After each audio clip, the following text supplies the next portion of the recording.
Guys, welcome back here to the Grand Finals of Go4 Heroes Monthly for December. Jared is hands off his keyboard, as I told him.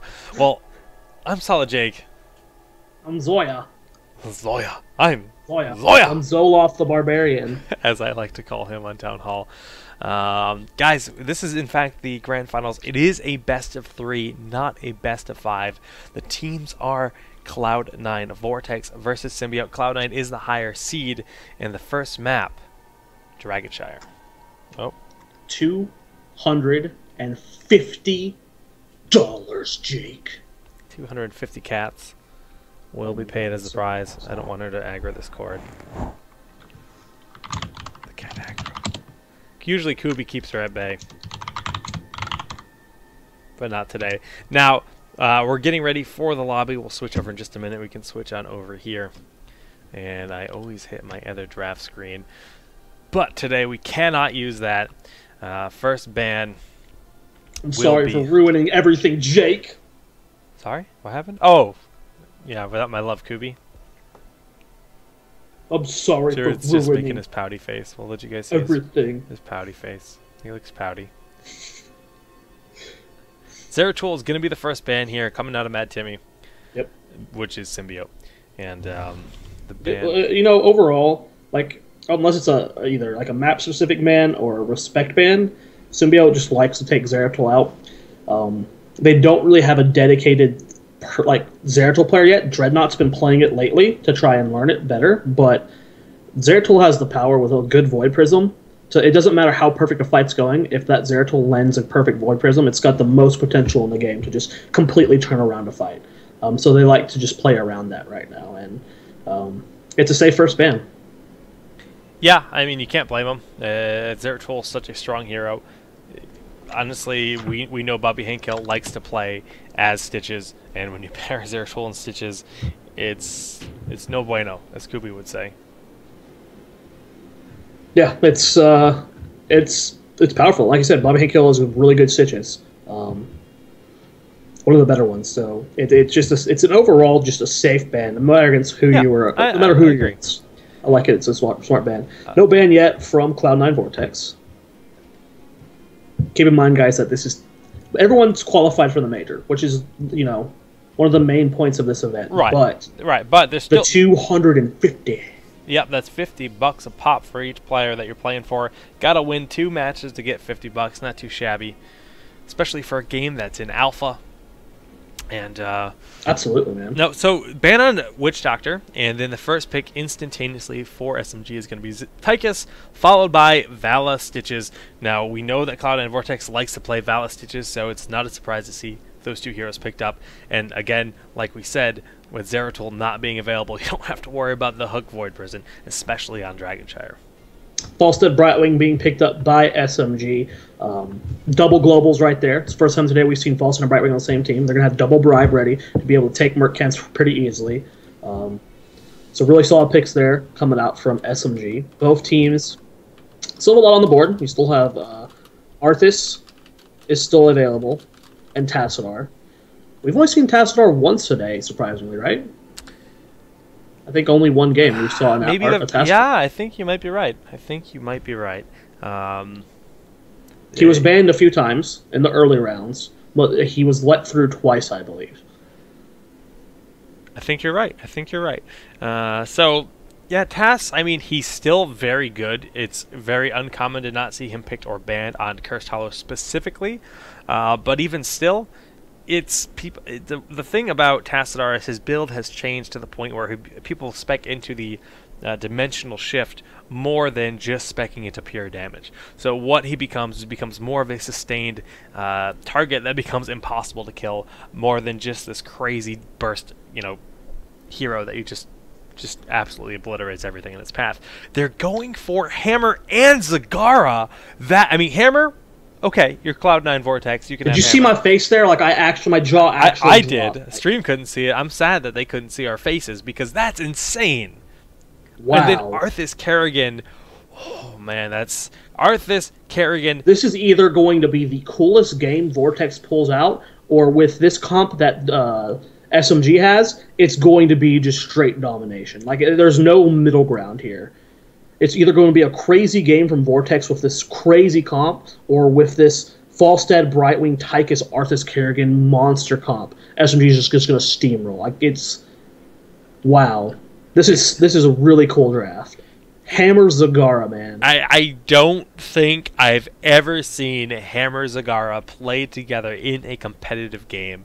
Usually on the same team. Yeah, at that too. I mean, I don't know what to say. This is going to be really cool. Those are two very unorthodox ranged assassins. It's a lot of damage. They're both really strong. It's not that they're not bad, not good. They're definitely good heroes. It's just that it's uncommon. And we're in for a treat, guys, because we're seeing something brand new here. And oh, look at that. The instant mic correction. He's on point here for the finals. Oh, man, Jake, you're so proud of me right now, aren't you? That was instant. I'm so happy with myself. I'm just done. I'm able to cast now. Good night, guys. Well, as the game loads up here, let us introduce our teams. Yep, in the blue trunks, we have a team, or excuse me, Cloud9 Vortex here, making it through the upper side of the bracket, having the higher seat at the moment. It is Bobby Hankill on Stitches, Liquid Sheth on Uther, iDream on Hammer, Fan on Vala, and Rarjar rounding out the team with Zagara. On the other half of the map, we have Arthas being played by Dreadnought, KO on Tychus, Soldier on Kerrigan, Arthlon will be playing Falstad, and Mad Timmy will be playing Brightwing. We may be blessed to see the Mad Furion today, but time will tell, as Mad Timmy, very versatile support player, can play just about any support in the game at a very high level. 4 people in the mid lane here. We'll have to see how the splits want to go down. Looks like we're going to have Stitches versus Arthas in the top lane, which is pretty standard, having the tank go top lane. Zagara, I'm just so hyped for this bottom lane. Zagara Stitches has the most insane amount of push. I actually really like the fact that Zagara has not opted to take Italian. Debating between the extra regen on the Tumor and Demolitionist is the two likely options that we'll see here, and goes for Demolitionist here. It's kind of nice to not show your hand till you're in lane, but when you see Zagara in Hammer, I mean, what do you expect? They're going to push lanes. Like, it's kind of weird to hold it there, but I hope they transition, Arthlon getting kind of low there, asked to back up. I hope they transition Tychus to bottom lane when he hits 4, because Melting Point's going to be really helpful at helping clean up this wave. Yeah, that's a good point. Right now, there's just so much push coming out with this team at level 2. I mean, look at Mad Timmy, just getting chipped away by Zagara Hammer, and just taking so much damage. Now, of course, Mad Timmy can't have the sustained heal, and this bottom shrine is going to be near impossible to remove. But Kerrigan and Stitches did, or excuse me, Arthas did end up taking Stitches down in that top lane. So yes, First Blood going over to Team Symbiote Gaming. Soldier doing a good job of running around and helping KO push out his lane a bit. This bottom lane, though, like you said, is just... I saw from Mad Timmy from trying to clear up as many creep tumors as he can. It's really important to do that, because you can already look at this creep spread. Like, he's just been roaming around Rarjar, just putting those tumors on. Those tumors give you both movement speed, health regen, and actually you get vision on top of it. So they're like wards of Soldier going in doing a lot of damage, but knowing his limits. If that had happened, like 2 seconds later, and Soldier had Venom, Dream would have died. You're right. But, it just a second too late on getting that level 4, so iDream is going to be fine. Soldier's going to have to back out there. And looks like SMG might be getting this shrine. No, Rarjar is going to be able to force Mad Timmy out. So, no surprises there. The double Envenom is here, but Arthlon getting low. Pixie Dust has to go down on him to give him the extra movement speed and the block, so he's going to back on up. Fighting Rarjar, probably not the smartest of things to do when you're low on health. Tapping the well. Again, just looking at the talents, pretty standard stuff. Multi-shot build, Vala, the auto attack build from Hammer, and actually a lot of damage going down here on Arthlon. Arthlon is going to be forced back to the base, but he can just fly on back. And taking a look at the bribes, both players have 1 stack, so they can take Siege Giants whenever they want as a team. Dreadnought and Soldier looking for a gank on Bobby Hankill, but Bobby Hankill is just playing so safe right now. Yeah. Last thing I want to talk about for these level 4 talents is actually just Zagara. A lot of Zagaras actually get Envenom, but I really like Envenom Spines. That's the option I find to be better, especially if you're going for a push strategy. You get more damage range. KO getting so low and is going to fall in the middle of the map. Yeah, a lot of Zagaras are actually starting to swap to Envenom Spines. I know Syracuse has went ahead and swapped to Envenom Spines. I don't think Arthlon and Faye have been taking it either, though. Ooh, Bobby Hankill getting low here with a double Envenom available here from Dreadnought and Soldier, not even needing the second one, I don't think. Let's see, did he use Envenom? Yes. Oh, I love being able to check it. So nice. How do you check it? You just click on them, you can see the cooldown. Oh, snap!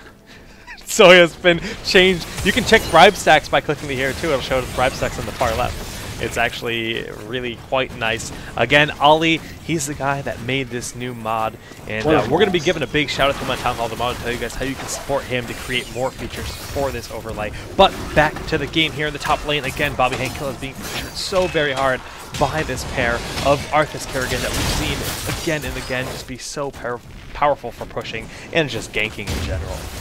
Yep, they've already taken both the towers in that lane. They took the towers in the top lane before the Zagaris hammer push took their towers bottom lane, which is impressive.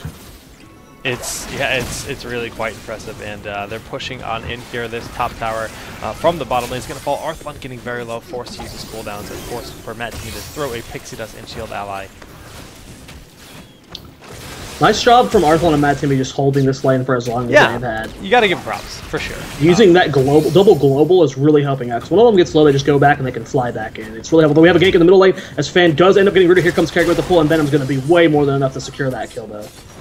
Oh, nicely done. Now the hook on Soldier won't be enough to clear him up. You know, Chef had the option of trying to run it in and throw the stun down there, but it's such a risky play, knowing that Arthas was nearby recently, and not really something you want to run in there. So he does, in fact, get out. Bottom wall has fallen entirely, and this is going to leave the top shrine to be potentially capped here by Bobby Hankill, because no one's in the top lane.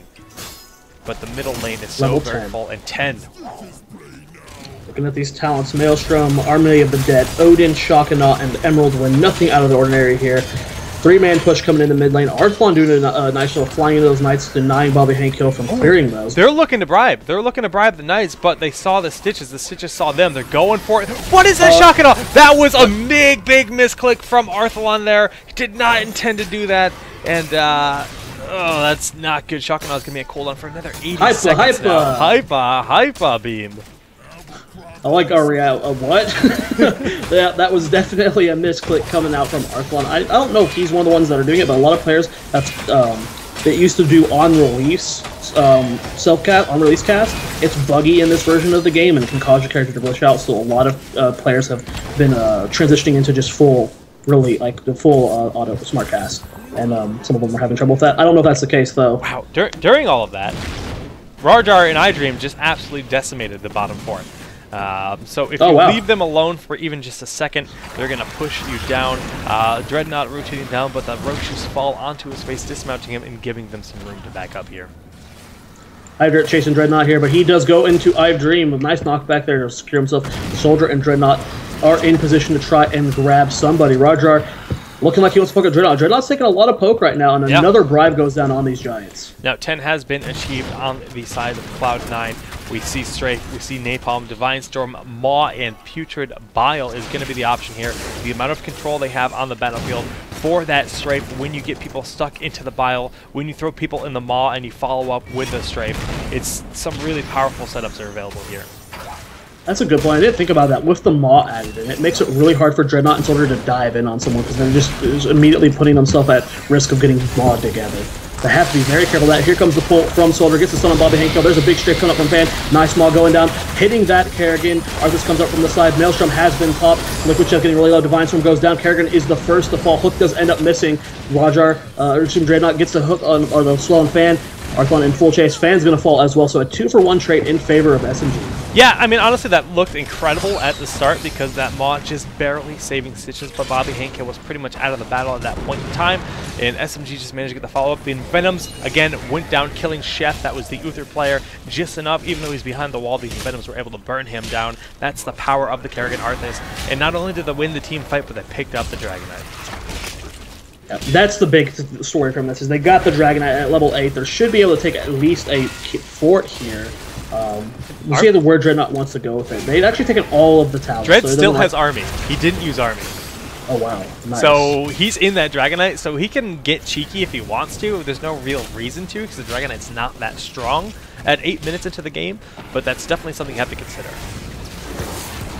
Big push coming up here from SMG. All of their team is here with Tychus and Mad Timmy just a little bit below.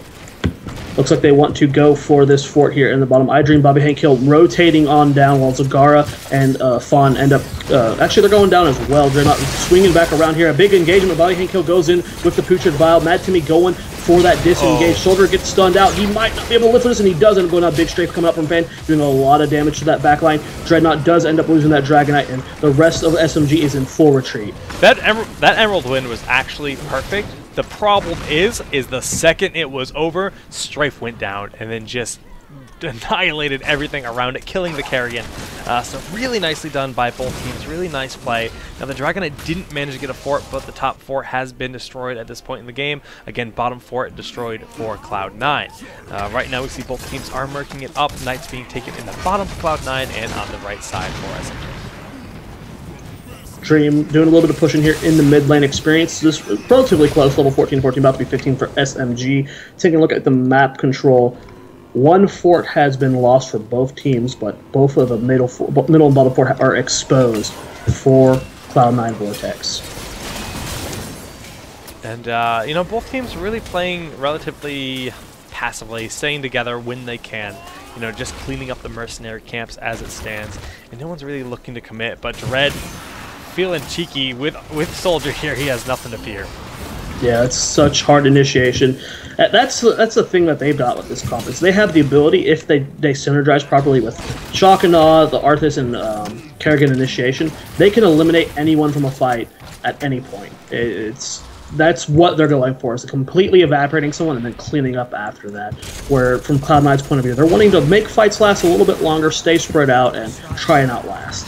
Yeah, you know, right now they're just kind of clearing up creep tumors to try to remove some of the vision that's available here, and they use their bribe stacks once again to quickly steal the Knights Shock and Awe as soon as used they this pop. time.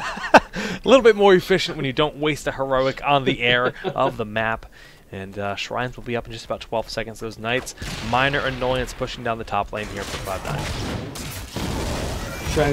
Shrine's up in 5 seconds. Liquid Chef already in position to cap the bottom one. Mad Timmy getting the top one with the ability to teleport down. All of SMG is in position to fight down here. They're going to get this as Roger does end up backing up. KO is going to be able to secure this Shrine. And okay, Soldier being zoned out, or zoning with Dreadnought. Wow, that was beautiful. There was like no attempt to hide that. Yeah, they couldn't. They realized that they weren't in position to do anything. They were too afraid of the gank in the bottom lane because Brightwing was in the top lane and Brightwing could phase shift in immediately. So they just actually flat out respected SMG and said, no, we don't want to be out of position here, and gave it up.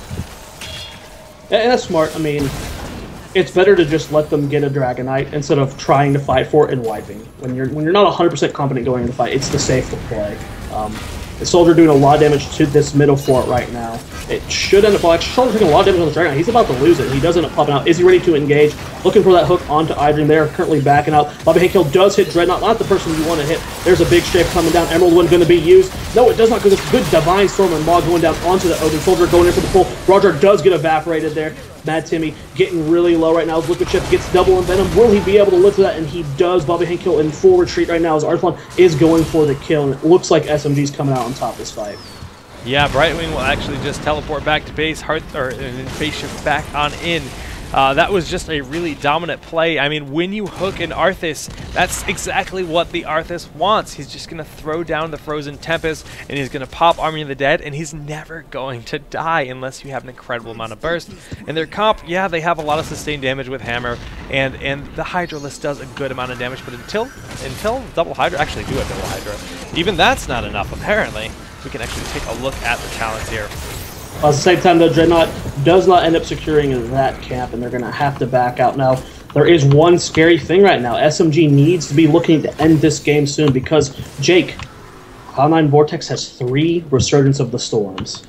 They do have 3. If Hammer opts to go for it, it is one of the only, if the only, assassin-esque hero that we tend to see go with Resurgence here.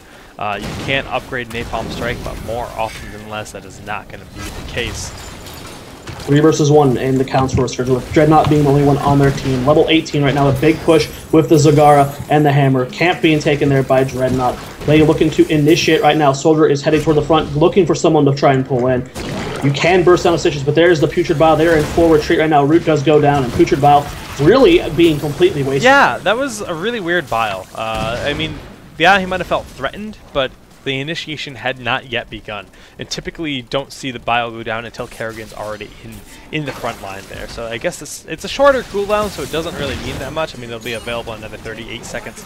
But still a nice hook on Mad Timmy, and the Strafe going down to try to secure this kill, and the Defiant Storm is just going to make sure that's the insurance possible. Look at that Maw! 2 people stuck inside it. They're just about to pop out. There's the shotgun out, hitting 3 people with that Bobby Hankill still low. Bobby Hankill is going to end up going down. Hammer falling right behind him. Kerrigan did go down as well. Arthlon trying to do as much damage from a safe distance as he can, but KO just taking so little damage with that first aid. The Chef going for the stun. He's overextended just a little bit too much and ended up going down. A 2-for-3 trade in favor of Cloud9 Vortex. Now that would have gone entirely in the favor of Cloud9. Like Symbiote would have got nothing done. But that shock and awe was honestly one of the most beautiful things. It was art. It actually did so much damage. It was insane, but still they managed to clutch it out and win that 2-3. I really want to commend Chef for his play of this game. Yeah. The last 2 team fights we've had, there you see the initial stun onto Brightwing.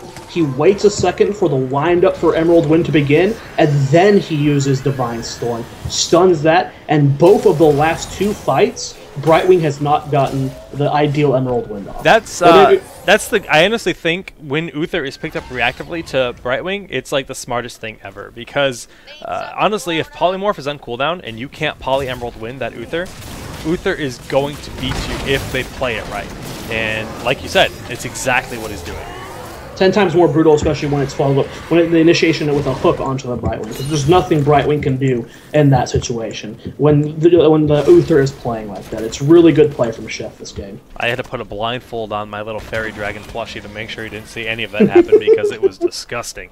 Now, we see that SMG is rotating from the bottom lane, just using the Arcane Flares to clear up those tumors, make sure they remove the vision whenever possible.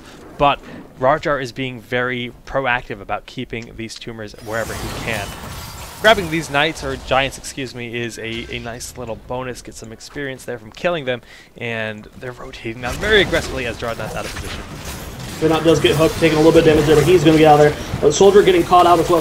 Kerrigan can be really switching. Maw hitting no one there. KO already in the Odin. Liquid Chef being burst down there. There's the Envenom. Will it be enough to kill him? At the same time, Fan has to back out there. Uther going to go down in that fight. Soldier going to be just fine. Emerald Wind, or excuse me, Brightwing teleporting to him to keep him alive, and Vortex is in full retreat right now.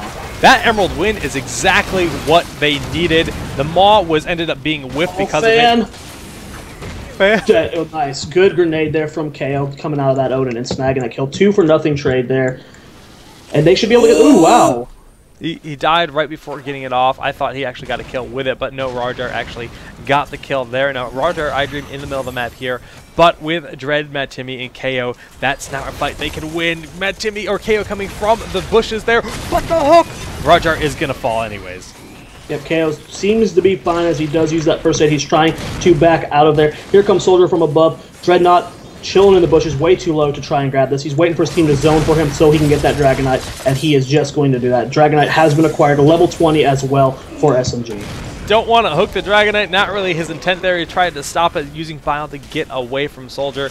Nicely done. Soldier cannot mount up while standing in that filth. Now Dreadnought has the option to power down through this fort, and he will do just that. Dreadnought going to take that very quickly, slapping for 840 per auto attack. Dragonite does so much damage just playing it, but now we're at a scary moment as Vortex is just about to hit level 20, Jake. 3 resurgences probably on the way. Yeah, we see a rough fight for SMG. We see for SMG, they've got the 1 resurge, like you said, they have continuous wins, the upgrade on Odin, and of course, the upgrade here for the bolts for 2 of their members. But here they come, double bolt and triple resurgence. That is so scary.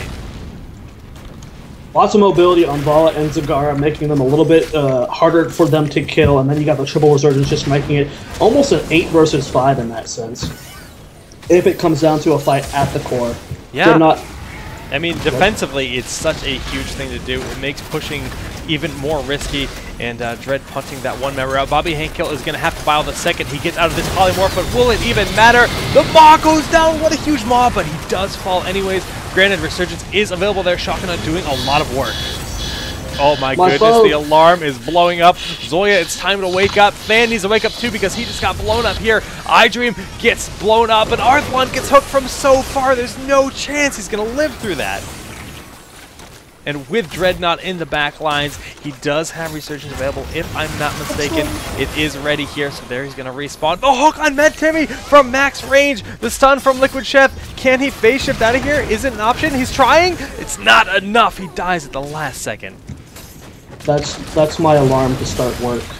And I usually work tonight, but I requested it off to cast. What a guy. Such dedicated. I forgot to turn off the alarm. I'm sorry. Oh, you're fired. So anyways, moving on through the map. Jared's face is so serious.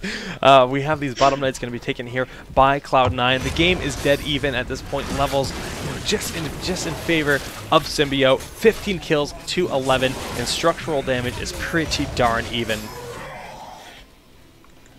Okay, so this is where it becomes an uphill. So basically SMG can only push realistically if they have a Dragon Knight. Without a Dragon Knight, the triple Resurgence is going to be so hard for them to take a keep. But as it stands, 2 Resurgence are on cooldown. So in theory, if they manage to get a pick now, that's really good. Yes, that is good. But is Cloud9 going to get out of position for that to happen? Pretty unlikely. Yeah, you're right. It doesn't look like they're willing to make a play just yet. Now, MadTimmy did just go back. Will he head to the top lane, or is he going to go to his team right now? Looks like he's just going to head over to Tychus, and looks like we're going to be having a team fight over here at the bottom floor. Or, excuse me, tower. Shrine. Yeah, this bottom shrine is going to be spawning in just about 3 seconds. There are knights battling in the top lane, and all 5 members of each team. That fishing hook goes out, does not find MadTimmy. That was his intended target. And the shrine has been capped by Cloud9, but Dreadnought's going in. Shockanah hits Roger, bolted the wrong direction, did get hit by that anyway. Dreadnought is keeping himself alive pretty well. MadTimmy, nice Emerald Wind, going to be able to back out there. Big nuke hitting Chef there. Good cleanse from the follow-up as well. Roger is in full retreat though. Nice root from Arthas. Kerrigan gets the leap in on Chef. Chef's going to fall down as well. Roger is not living. No bolt up for him. And now it looks like both Uther and Stitches did not have Resurgence up, like you said. Uther will have Resurgence. Okay, so his Hammer. So Hammer does not have it. Uther will have it, so there it is. But Stitches did not. It was still on cooldown just by a little bit, and he's going to be down for another 39 seconds here. Top Shrine being capped by Arthlon. This is going to be a Dragon Knight for Symbiote Gaming, unless iDream can do something miraculous. Yeah, they cannot push without the Dragon Knight. They have to push into this with the Hammer being able to defend. That's too difficult to push, and they need to be able to get this. They're doing a good job of delaying so far. MadTimmy and KO zoning out as well as they can. Here comes Arthlon from behind. He looks like KO or Arthlon is going to be the one to try and get in here. Fan tries to get the delay. Chef's coming forward, but not enough. Arthlon does get that Dragon Knight.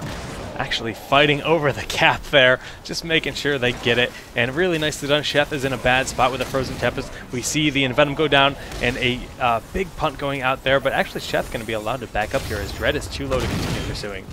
Level 20 or 21-minute Dragon Knight though, this guy hits like a boss, but he's being very passive with it as he has more than a minute left. Level 22 to 22. I'm going to take a look at the hero damage real quick. And it shows, okay, so iDream and Fan iDream's Hammer have done an absurd amount of damage here. 57,000. Surprisingly, Stitches is fairly low, even with Putrid Bile. He just hasn't been able to get the maximum efficiency in each fight. He has to play so safe. Yeah, but still good amounts of damage, but we do in fact have an engagement here. Stitches is using Putrid Bile almost immediately, and Jared, why don't you take it away? Maw does hit a few members. Arthlon is trying to zone out Fan as well as he can. Liquid Shift goes for stun on MadTimmy. Even though Dreadnought and Soldier got hit by that Maw, nothing seemed to follow up with it, and Arthlon is just going ham with this Dragon Knight. Rajar being body blocked, slapping for 500. There's the nuke, does not secure that kill. They're still in full chase, though. Arthlon has to be careful, does not want to lose this Dragon Knight. Just goes for the punt onto iDream, sends him flying. All 5 members of SMG are still full health, and it looks like the same for Cloud9. Will they be able to engage? Taking a look at the heroics real quick. Emerald Wind, Maelstrom, Odin, and Shockanah all still up, but most of Cloud9's heroics have been used. So Resurgence is down for both Uther and Stitches at this point in time, so that's a small victory. They did get a kill does Dread still have his? In that, and does Dread not have it? He does in fact have it. So how do you check? You just click on them and you look. There's a cooldown on the left. I'll show the stream. This icon right here shows it has been recently used, and this red bar is the timer. It's on the left side when you click on that hero. So And that's the Resurgence icon showing that it's currently not available. These Knights being picked up here for SMG. You know, the SMG needs a Dragonite to be able to end.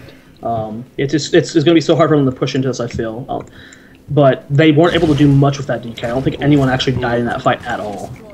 They don't even try to respond to it. They just beeline down to the Knights, and they have the bribe stacks available, so they take these so quickly, just using 2 bribe stacks.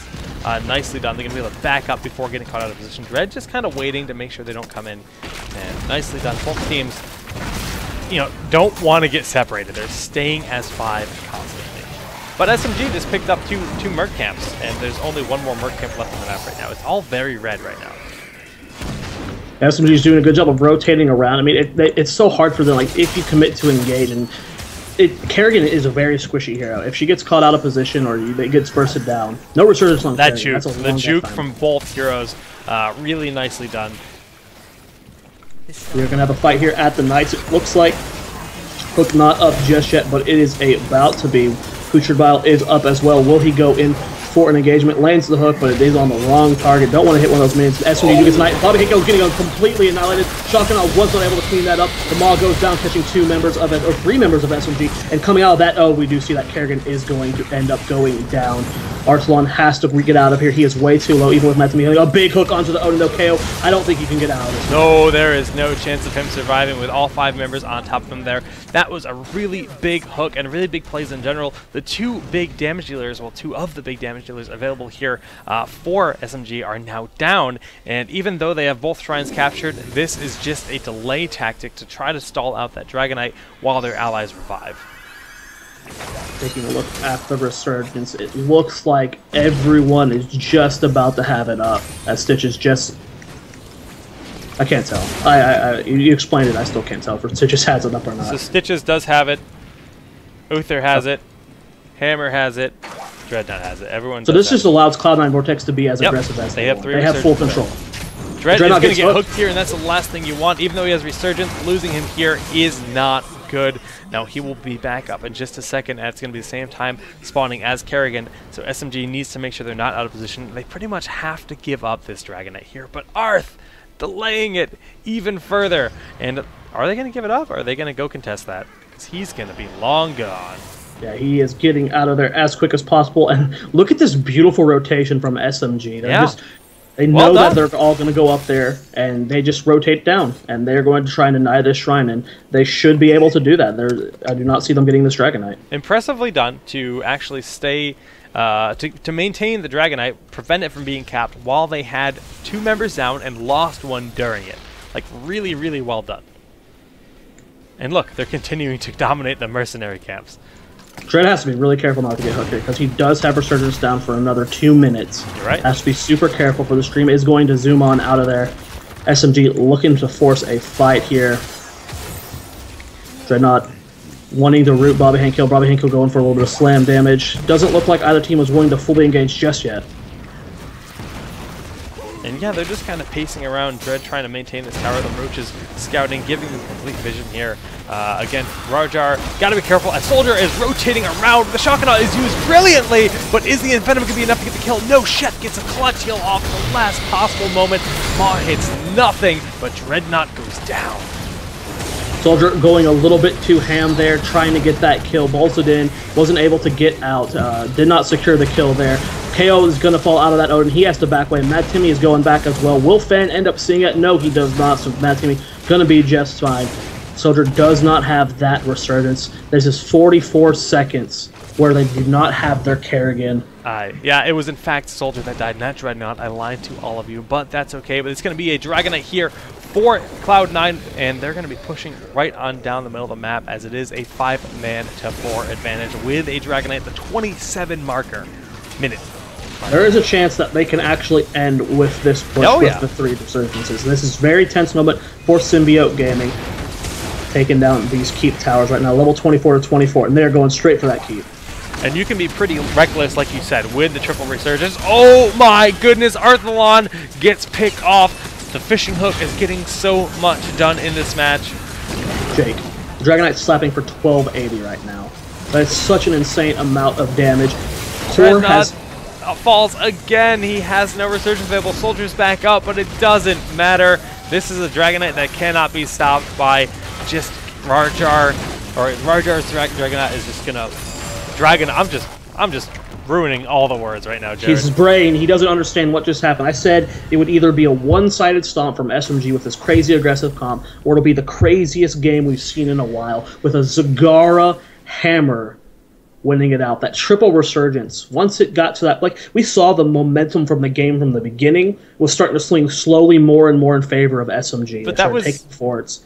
So but once level unorthodox. 20 hit, It changed. It changed. It just changed everything so much. completely stopped. Like they hit a wall, and then the wall started to fall on them. And there was nothing they can do. Lots of big maws, lots of big hooks. The damage out of Rarjar, or the hammer, was actually just disgusting. Like, he did so much damage that game. I'll have to go back, check the replay, and see how much damage he actually did. But it was impressive stuff, and that was a cool comp. That was I thoroughly enjoyed that game.